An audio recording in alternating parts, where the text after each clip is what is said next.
Shining all around. Be still, for the power of the Lord is moving in this place. It comes to dance and heal, to be His Daddy's way. No word too hard for Him. His faith receive from Him. He is still for the power of the Lord is moving in His place. Let's open our Bible in Psalms 51. Babasahin ko ang 1 to 10, sundan na lang po niyo. Psalms 51. It is the confession and forgiveness of sin from David. Psalms 51, verse 1. Have mercy upon me, O God, according to thy loving kindness, according unto the multitude of thy tender mercies, blot out my transgression. Verse 2. Wash me thoroughly from mine iniquity and cleanse me from my sin. Verse 3. For I acknowledge my transgression, and my sin is ever before me. Verse 4. Against thee only have I sinned, and done this evil in my sight, that thou mightest be justified when thou speakest, and be clear when thou judgest. 5. Behold, I was shapen in iniquity and sin, did my mother conceive me. Verse 6. Behold, thou desirest truth in the inward parts, and in the hidden part thou shalt make me to know wisdom. 7. Purge me with the hyssop, and I shall be clean. Wash me, and I shall be whiter than snow. 9. Make me to hear the joy and gladness, that the bones which thou hast broken might rejoice. 9. Hide thy face from my sins and blot out all my iniquities. 10. Ito po yung ating pag-aaralan. Is create in me a clean heart, O God, and renew a right spirit within me. Hayaan niyo po ang basahin sa Tagalog. Likhain mo sa akin ang isang malinis na puso, Diyos, at ipanumbalik sa akin ang isang matuwid na espiritu. Tayo po ay manalangin. Aming pong dakilang Diyos, Lord, salamat po.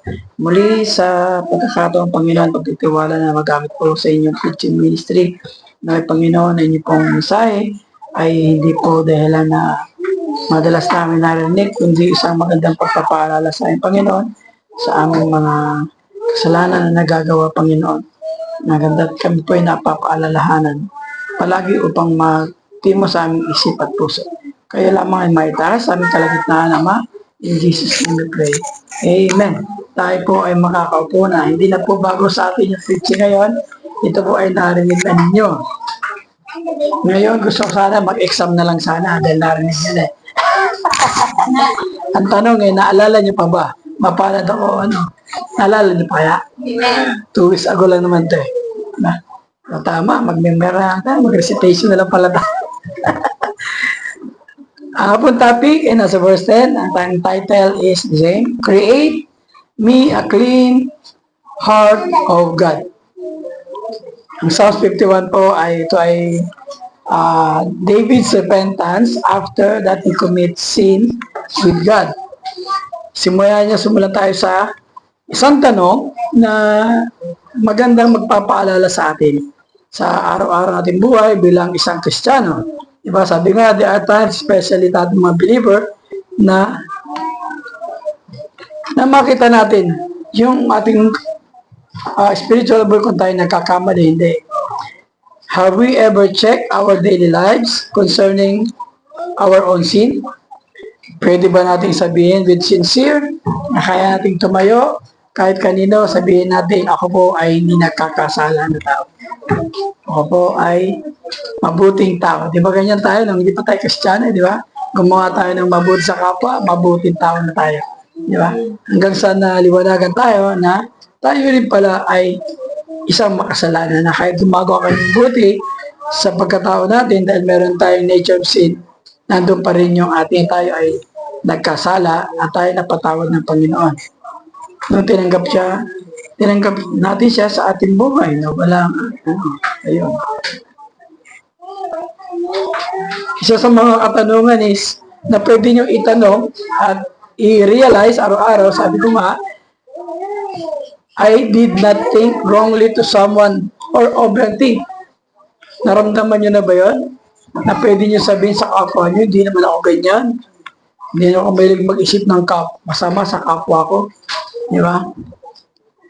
I have not doubted someone or others. Hindi rin ako nagduda sa kapwa ko, no? Laging matuwid ang aking naiisip sa buhay ko. I always forgive who have wrong with me. Wholeheartedly. Ang keyword dito ay wholeheartedly. Kasi pwede ka magpatawad partly. Di ba? At pagka nagawa ng kasalanan, babalik na naman yung pagpapatawad na binigay mo. Or did we ask forgiveness? Tayo na nagkasala? Namihingi di ba tayo ng pagpapatawad sa mga taong nagawa natin ng mali? I am not committing sin. Refer to all aspects of our action and thoughts. Sabi nga po sa James 4:17, therefore to him that knoweth to do good and doeth it not, to him it is a sin. Di ba? Kaya madalas minsan sa umaga pa lang nagkakasala na tayo, di ba? Kaya hindi natin pwedeng sabihin na hindi tayo nagkakasala.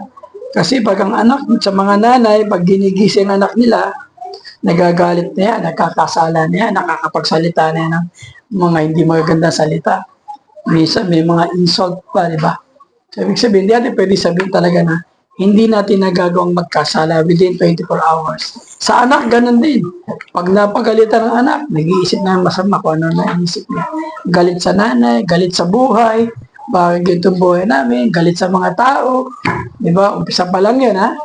O paggising pa lang, walang almusal, ala, galit na. Di ba? Bakit itong almusal? Hindi ako kumakain yan. Di ba?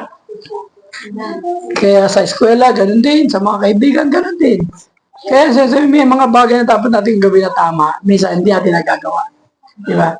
Yung isip natin masyadong malikot mag-isip. Minsan, wala kang kausap, nag-iisip ka lang, nagkakasala ka na. Amen ba yan? Naniniwala ba kayo doon? Ikaw lang mag-isa nag-overthink ka na. Imbis na magandang iniisip mo, na puno ka ng spiritual, puro negative yung naisip mo. Kaya yung action mo, decision mo, lahat mali din. Diba? Kaya nga sabi nga sa 1 John 1:8, if we say that we have no sin, we deceive ourselves, and the truth is not in us. Diba? Mali na yun. At sabi din sa Romans 7:19-20, for the good that I would, that I do not, but the evil which I would not, that I do. Diba? May mga bagay na sabi nila pa sa Pablo, kung ano yung tama dapat kong gawin, hindi yun ang aking ginagawa. Hindi ako dapat nagkagalit sa kapwa ko, pero gusto kong magalit. Diba? Gusto ko magpatawad, ayoko magpatawad kasi may dahilan. Yeah. Gusto kong umatin ng service, ayoko umatin kasi ganito, kasi ganon. Diba? Kaya ang isip natin talagang, pag sira po ang isip natin, ganon din po ang puso natin. Kasi dito naman siya nanggagaling, di ba? Sa puso natin. Kaya po, ang ating pag-aaralan at pinag-aralan na noon, pag-aaralan ulit, maganda po ito kasi nare-remind tayo. Ang salita po ng Diyos ay hindi po pwedeng pagka nasabi ngayon, minsan, naituro na ngayon, naaalala mo pa ba? Hindi na, di ba? Kaya nga sabi, ang gamot sa makakalimot ay paalala. Pag nagme-memorize tayo ng mga verse, hindi naman isang shot lang, di ba? kabisado na natin eh. Diba? Kaya mas maganda, lagi tayo napapaalalahanan. Yan. So, hope na makarelate tayo sa buhay ni David. Kung paano yung pagkakataon na siya ay nagkasala, ang key dito is paano niyang hinarap yung kasalanan na nagawa niya. Di ba? Saka pinapakita dito, sabi nga, si David na, sabi nga, known to be a man of God, own heart, sabi sa Acts 13:22 yan, a man of faith, worshipper of God, a humble servant who acknowledge God. Well, ang Diyos ang kanyang source ng kanyang success. A shepherd called anointed by God to be king. Pero pinagkikita na tao pa rin siya na nagkasala. Kaya nga walang perfect na sasabihin hindi ka magiging magkakasala at perfect na sabihin hindi ka makasalanan tao. Diba? Sabi nga sa Romans 10, di ba? It is written na walang matuwid. So, ganun yung nangyari kay David. Yun ang background ng ating story. Makikita niyo po yung story ni David niya na siya nagkasala for adultery sa 2 Samuel 11 and 12. Yan, magandang mabasa na lang ulit ninyo yan. Hindi ko na mabasahin kasi tatagal tayo. Dahil ito naman ay recap lang o parang ano na sa atin, review paalala sa atin. Diba? Nagkasala si David dahil alam naman natin, alam niyo yung story, dahil nagkasala siya sa Panginoon dahil kay Bathsheba. Nung nandun siya sa roof, nakita niya si Bathsheba na gumagamit ng new brand na shampoo. Tsaka lang. Nakita niya na yung kanya, naliligo siya. Siyempre, yung laman, mahina ang laman, so sabihin, doon na siya nagkasala. So, nung nagustuhan niya, pinatawag niya. So, nanaig yung laman kay David. Ang mabigat sa kasalanan ni David na ginawa niya, nanganak yung kanyang kasalanan. Alam mo naman, di ba? Kung hindi niya naalala nyo, yung asawa niya na nasa layo ng gera, pinabalik niya dahil may nangyari na sa kanila eh. So, kailangan niyang sipinan yung kanyang asawa para to cover up yung kanyang kasalanan. Siyempre, pagka alam niya ng asawa, siyempre nakakabuo ng bata. Pero hindi, natapos na yung kanyang kasalanan, inisip niya pang mawala yung kanyang asawa. Nakalimutan ko pangalan nun. Siya pangalan nun? So, right. Yan. Okay, dinala niya first line doon sa para mamatay na. Pero, hindi naman natapos doon. Hindi pa rin nagtagumpay ang lahat ng plano ni David. Isa lang ang nagtagumpay, nagkasala siya sa harapan ng Diyos. Di ba? At yun yung bagay na nagbigay ng parang deep sorrow kay David. Para aminin niya siya ay nagkasala sa Panginoon. Kaya yung verse na to is panalangin ni David. In a simple way, David was asking God to cleanse his heart from sin and make it a pure that could obey and honor God again.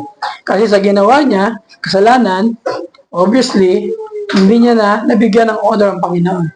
Diba? Kasi siya ay man of God, siya binigyan ng responsibility ng Panginoon, kinasiyahan ng Panginoon, pero nanaig yung kanyang laman. Diba? Normally ba, ano yung mga qualities na magbibigay ng sa topic natin, yung sinasabing make me a clean kasi nagkaroon ng karumihan ng kanyang puso. Sabihin, dapat ang puso natin is pure and free from impurity. Yung puso natin kasi masyadong talaga ito eh. Mahina. Di ba? Kaya nga may mga ilang bagay lang naman na pwede sabihin natin na nagko-contribute para dun sa impurities ng puso natin. Kaya tayo nagiging marumi. Di ba? Yung sinasabing sense of pride. Kasi ang tao talaga, meron talaga nitong pride. Madali itong ma-trigger yung ating pride. Di ba? Pride is one of the sins that led David's fall. Unang kasalanan niya, he acted according to his own desire rather than seeking God's forgiveness. And then, yung sinasabi ko kanina, na-abuse niya yung kanyang authority at nanganak yung kasalanan. In what way na nag-abuse siya ng authority niya? Kasi, ginamit niya yung kanyang pagkahari. Di ba? Alam niya hindi niya pwedeng pakialaman si Bathsheba, pero dahil nga paghari, sa'yo lahat susunod, dahil ang tama. Di ba? Tapos yung authority niya para patawag si husband, para medyo no? Yung kanyang asawa, para patayin. Dahil sa nga hindi nga siya nagtagumpay doon. Tayo rin, tayong mga Kristiyano, meron din tayong sense of pride, di ba? Minsan, sinasaway na tayo, nire-rebuke na tayo, pero mas nagagawa pa nating magpaliwanag doon sa bagay na sinaway tayo. Pride yun. Di ba? May mga rebuke na kailangan nating marinig from parents natin, hindi tayo nakikinig. That's pride. Pag pinagbabati tayo ng kaibigan natin, not admitting our faults with someone, that is pride. Di ba? Kaya may isa sa mga sumisira ng ating spiritual, lalo na po ang ating puso. One of the things again is hypocrisy. Ito, Kristiyano man o hindi, talagang lumalabas talaga ito. Appearing to be spiritual outwardly, while the heart is far from the will of God. Diba? Sabi nga sa John 15:12, this is my commandment, ye love another as I have loved you. Diba? Minsan, ang way ng pagmamahal natin sa kaibigan natin, minsan nagiging sibil. Alam ba yung sibil? Yung for the sake lang na masabi, mahal mo ang kapwa mo. Diba? Oh, sige. Pero totoo, yung isip mo, yung loob mo, wala dun sa sinasabi mo. Yan, sabi dito, commandment of God, love you one another. Tapos minsan, ngingiti pa, alanganin pa yung ngiti. Di ba? Natin yung hypocrisy. Parang kay tayo, saan bibigyan akong half smile. Di ba? Pero pala yung, sige lang. Meron pala sa loob niya na pag meron palang galit, di ba? Psalms 15:2, he that walk uprightly and walk righteously and speak the truth in his heart. Dapat ganyan po tayo. Walk uprightly and speak the truth in our heart. Hindi pa pwedeng double tongue tayo. Iba sinasabi mo, iba yung ginagawa mo. Di ba? That is hypocrisy. Para yung mga Pariseo, good example, di ba? Tinitingnan nilang mataas yung sarili na, sila righteous, matuwid. Kaya tayo bilang Kristiyan, hindi pwede isipin na tayo matuwid. Tayo nagkakasala din. Hindi pwede magmataas sa kapwa natin. Ang kailangan natin, mag-intindihan at magmahalan. Diba? Accept one's fault. Hindi pwedeng bahala ka, maghintay ka, gumanga puso ko sa'yo. Yeah. Pero nagsasama kayo, hindi kayo nag-uusap. O kung nag-uusap man kayo, parang may mga ganun na tingin. Parang for the sake lang talaga na makita lang tayo, hindi yun. Dapat yung pagmamahal is totoo. Yung paghingi ng tama, totoo. Yung pagkahingi ng mali, dapat genuine din. Impure thoughts, ito yung sa kanina. Impure thoughts and desire, yan siya sabi ko. Sabi nga, for out of the heart proceed evil thoughts. Sabi ni Jeremiah, the heart is deceitful above all things and desperately wicked. Who can know it? Diba? Paalala naman ni Solomon, keep your heart with all diligence, for out of it are the issues of life. Naipis na natin dati ito. Keep your heart with all diligence. Dapat pag-ingatan natin yung puso natin na hindi talaga tayo maksina. Hindi siya maanuhan ng impurities o mga may other term na na bagay na hindi magbibigay na masisira yung spiritual mo, yung spiritual sa harap ng tao, di ba? Bitterness and unforgiveness, din kanina. Holding grudges contaminate the heart. Yun daw yun, ito yung matindi, di ba? Yung mag-hold ka ng grudges, sabi nga, pagka may galit ka sa kapwa mo, dapat hindi nasisikatan ng araw, the next day, dapat nandun di ba? Unconfessed sin. Kaya siguro lagi tayong gano'n, may mga bagay unconfessed sin sa atin, di ba? If I regard iniquity, the Lord will not hear me. Pero gusto natin manalangin ng blessing. Gusto natin ang ganitong bagay. Gusto natin lagi magandang buhay. Pero sa harapan ng Panginoon, hindi mo naman ginagawang tao. Meron ka palang unconfessed sin sa Kanya. Di ba? Ano ba yung confess sin? Kayo nakakalam. Bawat isa sa atin, may kanya-kanya tayong pinagdadaan sa buhay. Hindi natin pwedeng sabihin, ako matuwid, ako nagpipreach. Hindi, dahil tao tayo. Walang perfect, lahat tayo nagkakasala. Ito yung mga bagay lang na nagbibigay ng yung ating nakukontamit yung ating spiritual na buhay, di ba? Bakit ba natin ito na-experience? Dapat wala na, di ba? Nasa Panginoon ka na. Di ba? Kasi meron tayong tinatawag na nagre-wrestle yung ating old nature, yung ating new nature sa Panginoon. Di ba? Uy, ano nangyari?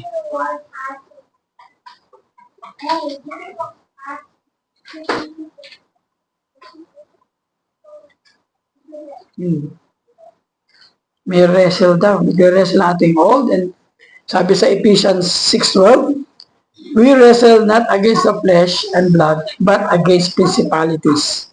Kaya ganun. Diba? Gusto mo lang yan, the flesh is weak, the spirit is willing, but the flesh is weak. Narinig mo na yung katotohanan sa salita ng Diyos.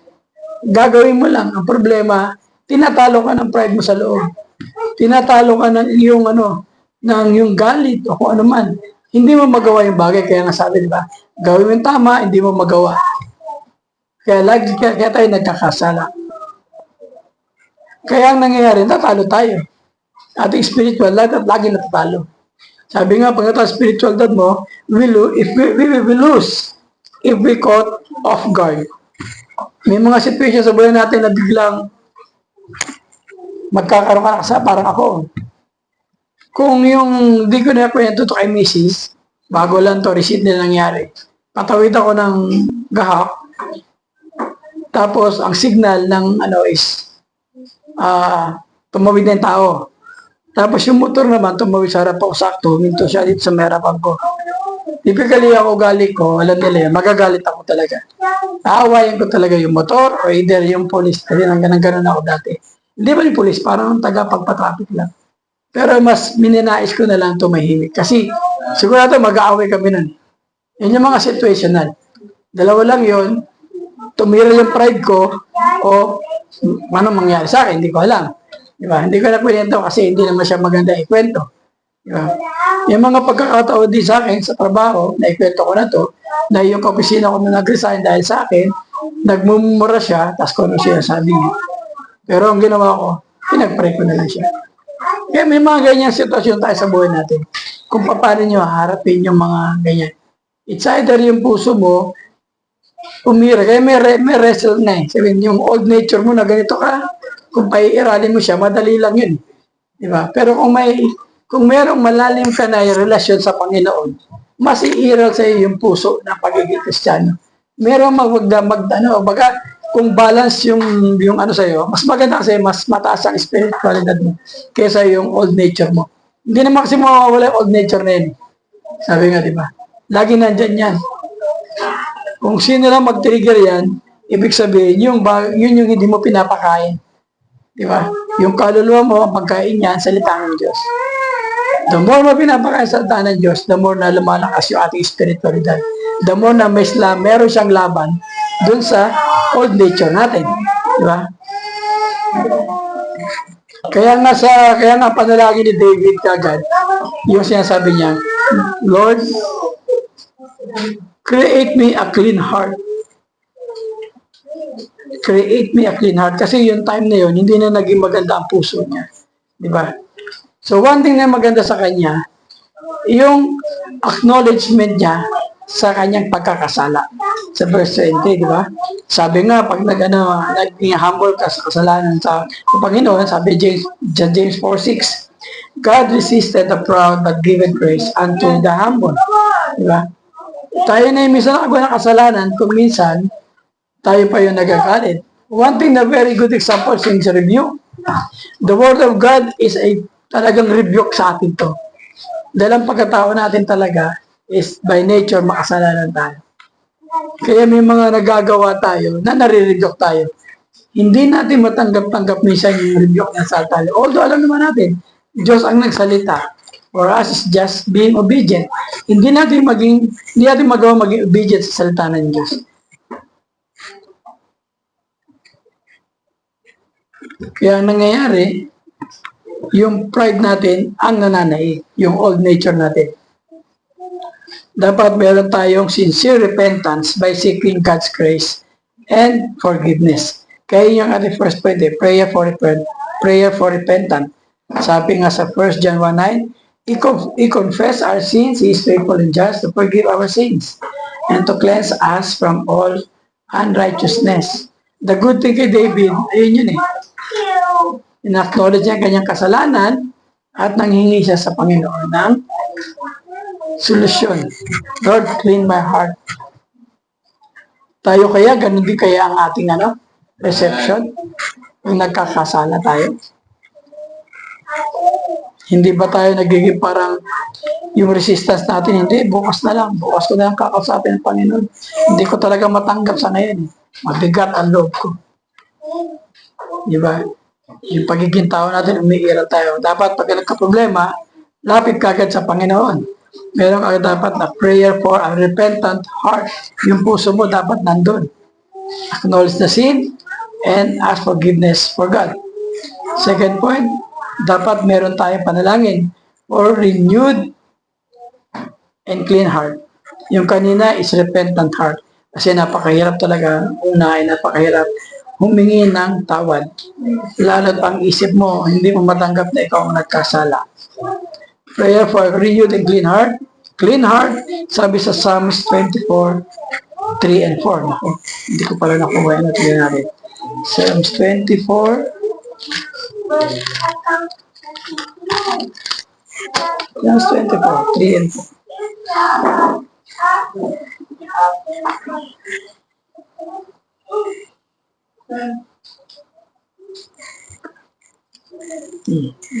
Medyo mabigat pala, hindi ko na He that who shall ascend unto the hill of the Lord, or who shall stand in the holy place? He that hath clean hands and a pure heart, who hath not lifted up soul unto vanity, nor sworn deceitfully. Check natin sa Matthew 5:8. Na-pick up yun na. 8. Matthew 5:8. Matthew 5:8.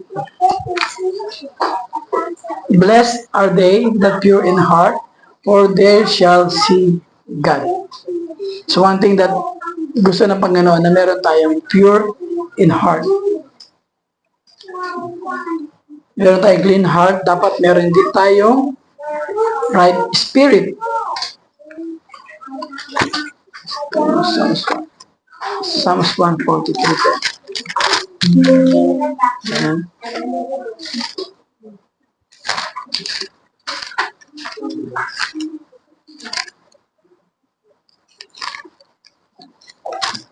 (143:10). Teach me to do thy will, for thou art my God. Thy spirit is good, lead me into the land of uprightness. Diba? Dapat ganun ang panalangin natin. Renew our heart and clean our heart. Clean heart, dapat meron din tayong right spirit. Sabi sa Psalms 143:10. And sabi sa Isaiah 40:31, renewed strength. Dapat din matayong renewed strength. Isaiah 43.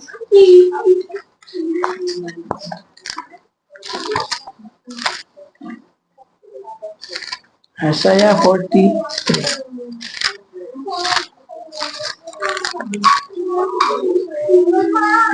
Sorry. Isaiah 40:31. Sorry po. 40:31.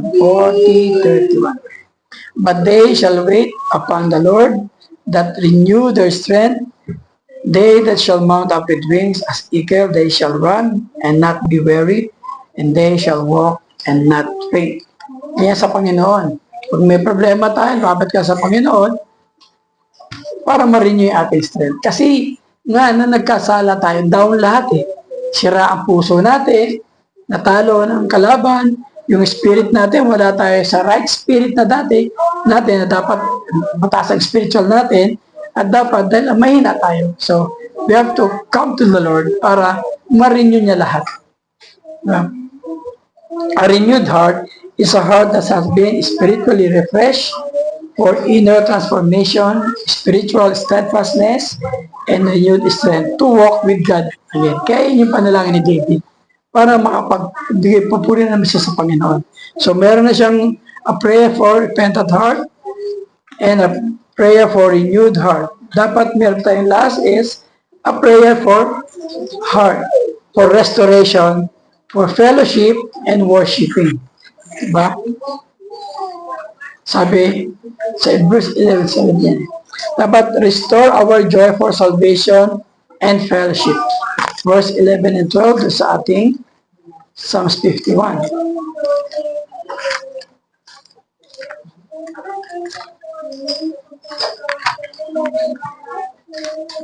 Wala. Yan. Sabi sa Psalms 51, verse 11 and 12, cast not away from thy presence, and take not thy Holy Spirit from me. Restore unto me the joy of thy salvation, and uphold me with thy free spirit.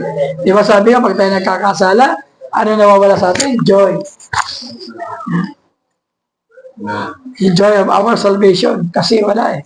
Nagkakaroon tayo ng ibang motivation, nagkakaroon tayo ng ibang direction. So dapat, yun ang panalangin ni David, ma-restore yung kanyang joy of salvation. Sabi sa 11:12. Sa verse 15, restore to joy to praise. O Lord, open thy my lips, and my mouth shall shew forth thy praise. Rejoice to praise God. And then, humility and genuine repentance. Ito yung kanina sabi ko. Verse 16 and 17, for thou desirest not sacrifice, else will I give it, if thou delightest not in burnt offering. The sacrifices of God are a broken spirit, a broken and a contrite heart of God that will not despise. Contrite heart po dyan is being genuine. Dapat yung ating repentance, Panginoon, is dapat genuine. We pray for genuine repentance. We pray for our joy of salvation. We pray the joy of praising God. A contrite heart is a humble, repentant heart that is genuinely sorry for sin and seek God's forgiveness and restoration. This is the kind of heart that David expressed in Psalms 51 after confessing his sin before God. Yun. So malinaw yung ating nakita sa buhay ni David. At nakita natin yung pattern kung paano niya hinarap yung problemang meron siya. Nakaramihan ginagawa ng tao, pag siya'y nagkakaroon ng kasalanan, tinatago niya, hindi niya ginagawa ng paraan because of pride. Hindi siya gumagawa ng paraan para pag-praise sa Panginoon. Hindi siya gumagawa kung paano makita pa yung kanyang genuine repentance, yung pagsisisi niya. Diba? So, anong kondisyon po ng ating mga puso ngayon? Wala naman makakapag-judge sa bawat isa sa atin. Di ba? Hindi ko naman nakikita nangyayari sa iyo. Alam ko lang sa iyo, masaya ka ngayon. Yan lang. Siyempre kasi, kasama ka namin nag-praise and worship ngayon. Yan yan eh. Kaya lahat tayo masaya sa parting yan.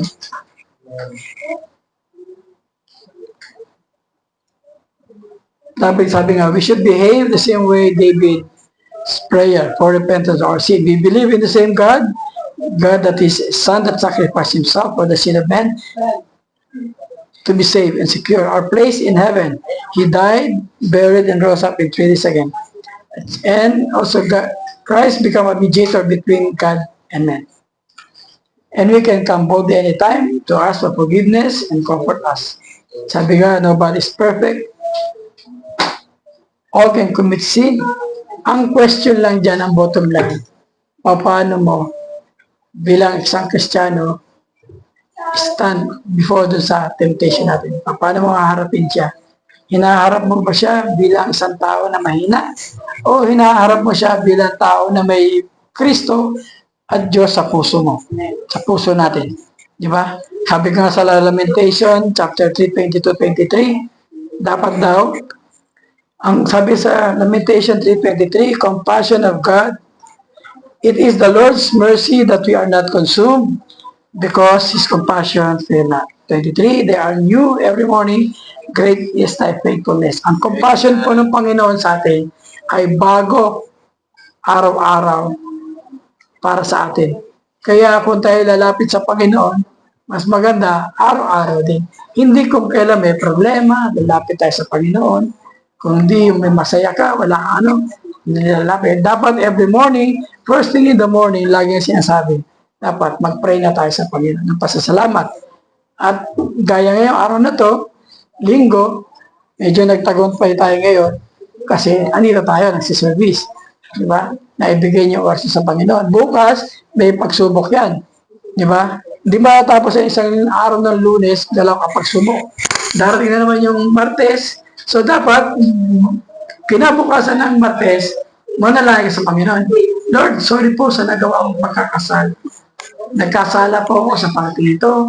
Nagkasala ko, nag-isip po ako ng masama. Kailangan ano na, kasi para bago ng bago. Huwag natin hayaan na may kasalanan ako Lunes, mag-a-accumulate ng Martes, dating ng Miyerkules, pagdating ng Biyernes, lagpag sa bagnasak, lagpak na lagpak, hindi makatayo linggo, hindi na magsiservice kasi masama ng loob. Kasi sa dami ng kasalanan, bawasan na natin. Dumadami yan eh. Lumalaki. Tuwis pala, kaya bawasan mo. Dahil yung nadala ka ng maga, hindi ka na magkakasala. Magkakasala pa rin. Dahil tayo ay tao, lagi tayong nasasubject sa mga temptation. Araw-araw yan. Importante, yung spiritual natin, pinalalakas din natin, araw-araw. At ang pinakamalakas na makakuha tayo ng inspirasyon natin sa salita ng Diyos is yung Sunday. Di ba?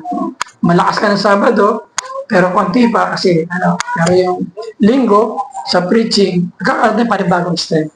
Diba? Sabi sa Isaiah. Yun yung ating verse. Psalms 51:10, create me a clean heart. Ito rin, sabi, nung nagamit ko ito, transform eh. Pero ang right term daw, sabi ni Pastor, create, bagong puso. Kasi baka yung na-revise, baka mamaya, di ba, minsan, baka may mga gamit tayo, nire-revise na natin, nire-retoke natin, nasisira din. Diba? So, mas maganda para yung bago. Ganun sa puso natin. Bagong puso, panalangin sa Panginoon. And renew a right spirit within me. That to start the day with a fresh spirit and strength till the next fellowship. Yun lang po ang ating paalala sa atin. Kaya dapat laging bago ang puso na. Isa lang ako sa inyo. Ngayon, hindi ko na natawad. Para yung araw na to, bawas na yung kasalanan. Magdadagdag na lang ako bukas. Pero sana pa talaga. Mahirap po gawin ito, madaling sabihin, madaling basahin. Pero totoo, yung obedience sa pag-apply. Tandaan niyo po, humility ang susi. If you are humble enough, ito sa salita ng Diyos, kaya natin gawin. Sa tao, hindi kaya. Sabi nga ni Sarah, with God, nothing is impossible. Yun po yun. Ayun lang ang susunod. Yung humility sa pagsunod sa salita ng Diyos. Sino mauna? Diyos o tayo? Di ba? Nandun yung fear. Pinipit sa atin yung fear. Fear. Dapat na-English sa atin tayo. Nasaan yung fear natin sa Panginoon?